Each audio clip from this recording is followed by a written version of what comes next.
அம்மா, அப்பா 2 பேருமே வேலை செய்யணும். ஏன்னா நாங்க ஒரு லோவர் மிடில் கிளாஸ். வீடு வாடகைக்கு தான். ஒரு சின்ன வீடு, ஒரு ரூம் தான் இருக்கும் எங்க வீட்ல. அந்த மாதிரி வீட்ல தான் இருக்கோம். அதுக்கே 5000 ரூபாய் நாங்க பே பண்றோம். உங்களை நினைக்கும் போது என் கண்ணு கசங்குதுடா. ஸோ எங்களுக்கு அடுத்ததுக்கு சாப்பிடணும் அப்படின்னு சொன்னாலே அதுக்கு அப்பா தான் வேலைக்கு போய் ஆகணும். பட் அவருக்கு ரொம்ப சிறு வயதுலேருந்து மெக்கானிக் ஷெட்ல இருந்து இடுப்பு வலி பிரச்சனைகள் நிறைய இருக்குங்கிறாரு. ஐயா, என் நிலைமை ரொம்ப மோசமா இருக்கு. காலேஜ் முடிக்கிற வரைக்கும் தானே, இன்னும் ஒரு 6 மாசம் தான், கொஞ்சம் அட்ஜஸ்ட் பண்ணி தான் போய் ஆகணும் சார். அட கன்றாவிய, எப்படி இந்த மனுஷன் எப்படி இப்போ தேவைகள் வந்து ஃபேமிலியில் ஆட் ஆகிட்டே போகும், குறையாது. இப்போ நீங்க என்ன சொல்றீங்க? அப்பா நீ ஒரு 6 மாசம் வேலைக்கு போ, நான் வேலைக்கு போன பிறகு நீ வேலைக்கு போவேனா அப்படின்னு நீங்க சொல்றீங்க. ரியாலிட்டியில இது நடக்கும்னு நீங்க நினைக்கிறீங்களா?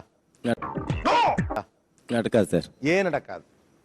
ஏன்னா வேலைக்கு போனா மட்டும் மற்ற வேலை எல்லாத்தையும் நான் பார்க்கணும். அது ஒண்ணு மட்டும் படி அவன் தம்பி படி வைக்கணும். நான் வீட்டு செலவையும் பார்க்கணும். நம்ம அதுக்கெல்லாம் தெம்பில்ல விட்டுடு. எத்தனை வருஷம் நீங்க வேலை பார்க்க வேண்டியிருக்கும்? தெரியல சார். இருக்க வேலை செஞ்சுதான் சார் இருக்கணும். எல்லாம் பார்த்துப்பா.